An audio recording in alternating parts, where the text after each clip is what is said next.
Bismillahirrahmanirrahim. Assalamualaikum warahmatullahi wabarakatuh. Apa kabarnya anak-anak? Ibu harap mudah-mudahan kalian dalam keadaan baik dan senantiasa selalu diberikan kesehatan baik jasmani maupun rohani. Sebelumnya, perkenalkan, nama Ibu Ira Siti Rohimah. Di sini pada kesempatan ini Ibu akan menjelaskan materi PPKN kelas 10, yaitu tentang sistem pembagian kekuasaan negara Republik Indonesia. Sebetulnya ini adalah poin materi pertama dari kompetisi dasar pertama, yaitu tentang nilai-nilai Pancasila dalam praktik penyelenggaraan pemerintahan negara. Nah, salah satu poin pertamanya adalah membahas tentang sistem pembagian kekuasaan negara Republik Indonesia. Baik, di sini sebelum masuk ke materi bagaimana sistem pembagian kekuasaan di negara kita, pertama Ibu yakin kalian sering mendengar istilah pemerintah ya. Karena banyak sekali pemberitaan yang menayangkan tentang kebijakan dan orang-orang yang disebut pemegang jabatan. Namun, kadang luput dari pemahaman kita siapa dan apa itu sebenarnya pemerintah gitu. Oleh karena itu, mari kita ulas. Ada seorang pakar politik yang menyatakan dan membuat batasan pengertian pemerintah, yaitu seorang atau beberapa orang yang memerintah menurut hukum negerinya. Ini menurut M. Solly Lubis ya. Nah, ia mengatakan bahwa suatu masyarakat yang anarkis artinya tidak ada pemerintahan, bukanlah negara. Pengertian tersebut menjelaskan bahwa seseorang atau kelompok orang itu hanya mengikuti hukum yang berlaku di negerinya, barulah dapat disebut pemerintah. Dan jika masyarakatnya tidak patuh pada pemerintah dan aturannya, maka tidak dapat disebut sebagai negara. Indonesia menyusun suatu bentuk negara dan sistem pemerintahannya berdasarkan Undang-Undang Dasar Negara Republik Indonesia tahun 1945. Oke, pasal 1 ayat 1 Undang-Undang Dasar 1945 menyatakan bahwa Indonesia adalah negara kesatuan yang berbentuk republik. Hal ini menegaskan bahwa negara yang didirikan adalah negara kesatuan, jadi bukan negara federal. Negara kesatuan mengatasi semua paham individu maupun paham golongan. Salah satu ciri negara kesatuan adalah kedaulatan negara tidak terbagi-bagi, walaupun pemerintah pusat mempunyai wewenang untuk menyerahkan sebagian dari kekuasaannya kepada pemerintah daerah. Tetapi, pada akhir kekuasaan tertinggi tetap berada di tangan pemerintah pusat. Bagi negara kesatuan Republik Indonesia atau negara kita, pemerintah daerah atau provinsi merupakan bagian tidak terpisah serta tidak bersifat negara dalam negara. Tetap menjadi satu kesatuan dan menjadi bagian ya, tidak terpisah, bukan berarti negara dalam negara. Kemudian untuk bentuk pemerintahannya sendiri di Indonesia sesuai dengan yang diamanatkan oleh Undang-Undang Dasar 1945 adalah berbentuk republik ya, yaitu bentuk pemerintahan untuk membedakan dengan sistem monarki atau kerajaan. Bentuk pemerintahan ini dipimpin oleh seorang presiden. Presiden memegang kekuasaan dalam negara tidak secara turun-temurun, berbeda dengan yang sistem monarki. Nah, presiden ini tidak dipilih secara turun-temurun, melainkan melalui sebuah mekanisme demokrasi yang berlangsung dan diakui dalam negara tersebut. Ya, sistem demokrasi ini tentunya diakui di negara kita. Nah, sistem pemerintahan suatu bangsa atau suatu negara tergantung pada sistem politik yang dianut negara tersebut. Sedangkan sistem politik suatu bangsa ditentukan oleh ideologi yang dianut oleh negara tersebut. Kalau Indonesia adalah ideologinya Pancasila, maka Indonesia sudah menentukan ideologinya berdasarkan Pancasila. Maka sistem pemerintahan di Indonesia melandaskan diri pada sila Pancasila, terutama sila keempat yang berbunyi kerakyatan yang dipimpin oleh hikmat kebijaksanaan dalam permusyawaratan perwakilan. Nah, dapat kita simpulkan bahwa Indonesia memilih pemerintahan demokrasi yang berlandaskan Pancasila. Ya, Ibu yakin kalian sudah paham isi dari Pancasila dari sila pertama sampai sila kelima ya. Oke, lanjut. Nah, kenapa Indonesia memilih Pancasila, demokrasi Pancasila sebagai ideologi gitu ya. Nah, di sini ada kelebihan demokrasi Pancasila dilihat dari prinsip pokoknya. Yang pertama, mengakui persamaan kedudukan bagi seluruh rakyat Indonesia. Jelas ya, karena Indonesia ini beraneka ragam, budayanya sangat banyak, artinya sangat multikultural, kemudian masyarakatnya yang majemuk, yang beraneka ragam, yang berbeda-beda. Tetapi dengan demokrasi Pancasila ini, kita bisa diakui sama, jadi tanpa adanya perbedaan, tidak dibeda-bedakan antara yang satu dengan yang lainnya. Kemudian selanjutnya, mengutamakan keseimbangan hak dan kewajiban. Ya, jadi tidak cenderung ke salah satu, tidak memprioritaskan atau mengutamakan hak saja kemudian mengabaikan kewajiban, tidak seperti itu ya. Atau sebaliknya, mengutamakan kewajiban saja dan mengabaikan hak, tidak. Berusaha untuk mengutamakan keseimbangan antara hak dan kewajiban. Kemudian yang ketiga, menjamin pelaksanaan kebebasan yang bertanggung jawab secara moral kepada Tuhan Yang Maha Esa. Ini jelas ya, jadi kebebasan kita untuk memilih keyakinan gitu kan, kebebasan kita untuk memilih kepercayaan seperti itu diberikan jaminan oleh demokrasi Pancasila ini. Kemudian selanjutnya mewujudkan rasa keadilannya ini sesuai dengan sila Pancasila, sila kelima ya, keadilan sosial bagi seluruh rakyat Indonesia. Kemudian selanjutnya pengambilan keputusan dengan musyawarah mufakat. Jelaslah ini sesuai dengan tadi sila keempat ya. Kemudian mengutamakan persatuan nasional dan kekeluargaan. Kemudian yang terakhir menjunjung tinggi cita-cita nasional. Nah, ini sesuai yang termaktub dalam pembukaan Undang-Undang Dasar Negara Republik Indonesia tahun 1945. Oke, lanjut. Di sini. Nah, ini macam-macam kekuasaan negara menurut beberapa tokoh ya. Di sini saya mencantumkan 2 tokoh.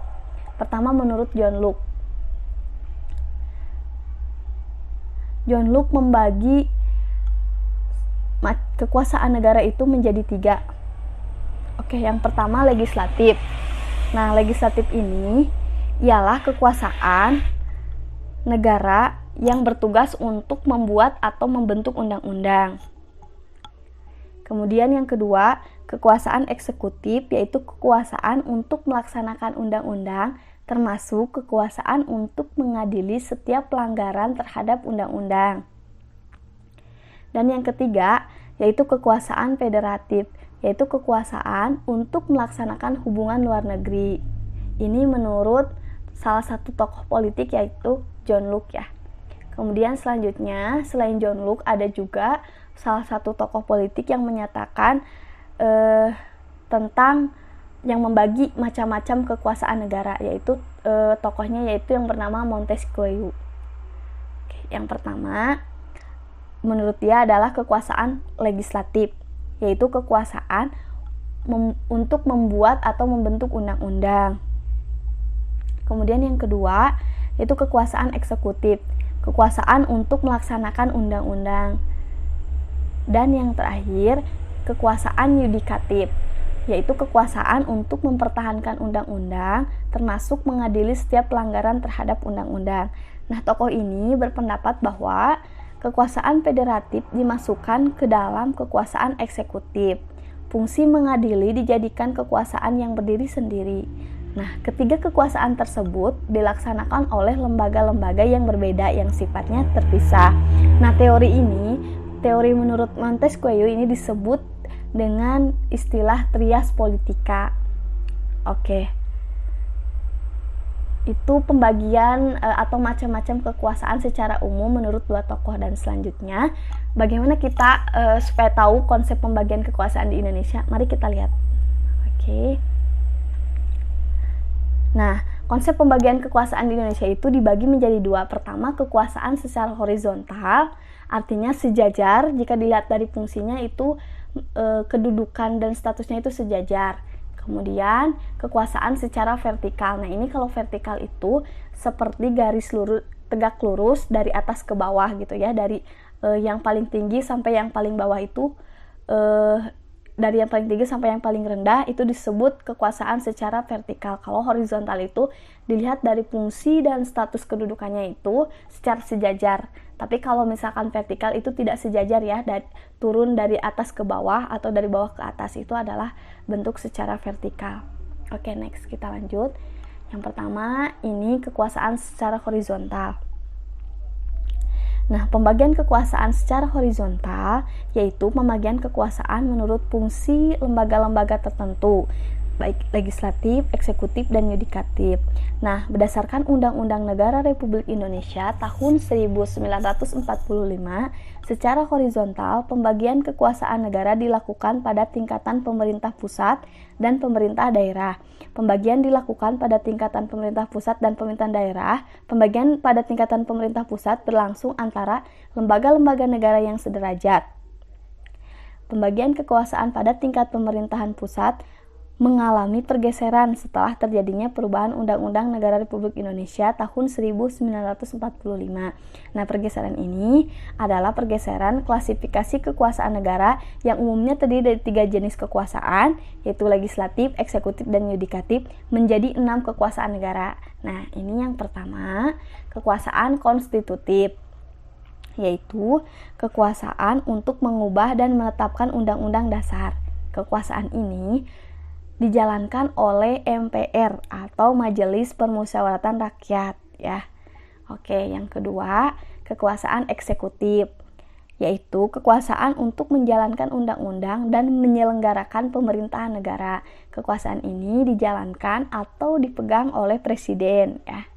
Kemudian yang ketiga, kekuasaan legislatif, yaitu kekuasaan untuk membentuk undang-undang.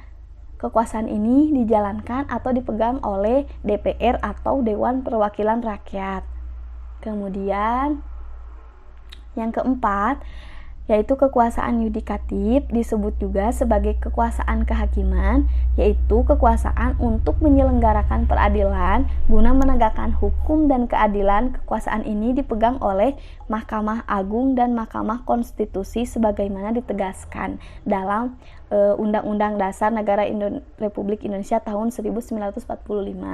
Kemudian yang kelima, kekuasaan eksaminatif atau bisa disebut juga inspektif ya, yaitu kekuasaan yang berhubungan dengan penyelenggaraan pemeriksaan pengelolaan dan tanggung jawab tentang keuangan negara.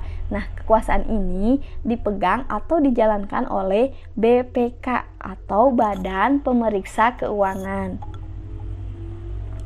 Kemudian yang keenam, yang terakhir, kekuasaan moneter, yaitu kekuasaan untuk menetapkan dan melaksanakan kebijakan moneter, mengatur dan menjaga kelancaran sistem pembayaran, serta memelihara kestabilan nilai rupiah. Nah, siapa yang menjalankan fungsi ini? Yaitu dijalankan oleh Bank Indonesia selaku bank sentral di Indonesia ya.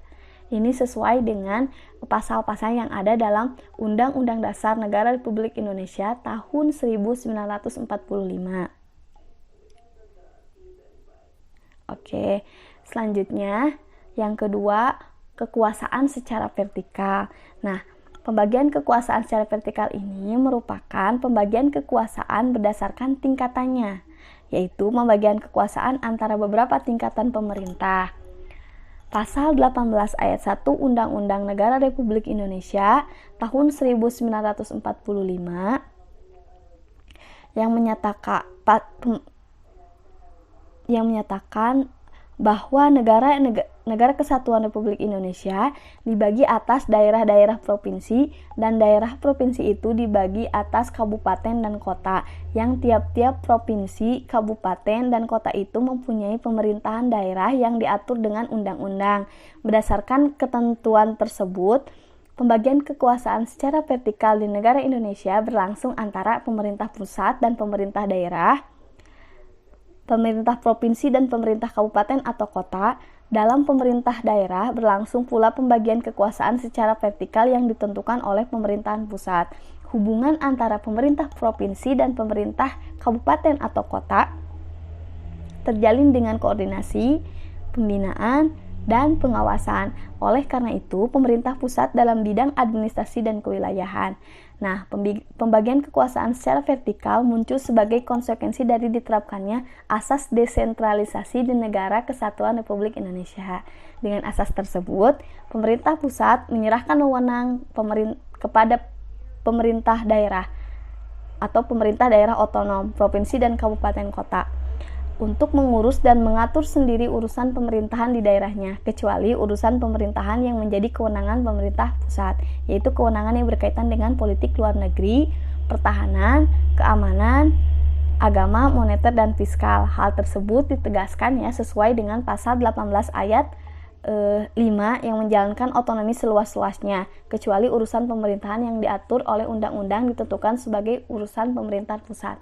Oke, untuk lebih jelasnya mari kita lihat bagan struktur pemerintahan Indonesia. Oke, next. Ini ya. Pertama, yang tingkatan yang paling tinggi tetap ya kita berpacu pada aturan atau norma yang berlaku, yaitu Undang-Undang Dasar 1945. Nah, ini kita lihat mana negara Indonesia yang secara pembagian kekuasaannya secara horizontal. Ini kita bisa lihat di sini legislatif, eksekutif, dan yudikatif itu posisinya sejajar. Tadi mulai dari lembaga-lembaga atau yang menjalankan tugas-tugas di sini, ini mulai dari BPK, MPR, DPR, Presiden, DPD, dan MA. Ini posisinya sejajar. Ini bisa dikatakan sebagai pembagian kekuasaan secara horizontal atau sejajar. Nah, kalau kita ingin melihat pembagian kekuasaan secara vertikal, itu kita mulai lihat dari atas ke bawah. Ini tahapan dari yang paling tinggi ke yang paling rendah, RT RW ya. Di sini kita bisa lihat bahwa presiden itu kedudukannya paling tinggi. Kemudian turun lagi ke bawah, di sini ada kabinet, kemudian ada lembaga non departemen, kemudian diturunkan lagi ke bawah, di sini masuk ke wilayah daerah, tingkat daerah ya. Di sini ada gubernur, kemudian dari gubernur diturunkan lagi ke wali kota atau bupati. Nah, di sini dari bupati atau wali kota diturunkan lagi ada camat, kemudian ada kades ya, kemudian duku, ada duku, kemudian ada RW sampai tahap yang paling kecil itu RT. Nah, jika kita ingin melihat pembagian kekuasaan secara vertikal, maka dilihat dari seperti garis lurus dari atas ke bawah, dari hal yang paling besar ke yang paling terkecil. Nah, itu pembagian secara kekuasaan secara horizontal dan vertikal yang berlaku di Indonesia gitu ya. Oke, mungkin itu saja sedikit ulasan dari Ibu mengenai materi pertama di bab pertama kelas 10 PPKN. Mohon maaf apabila banyak kekurangan. Terima kasih. Wassalamualaikum warahmatullahi wabarakatuh.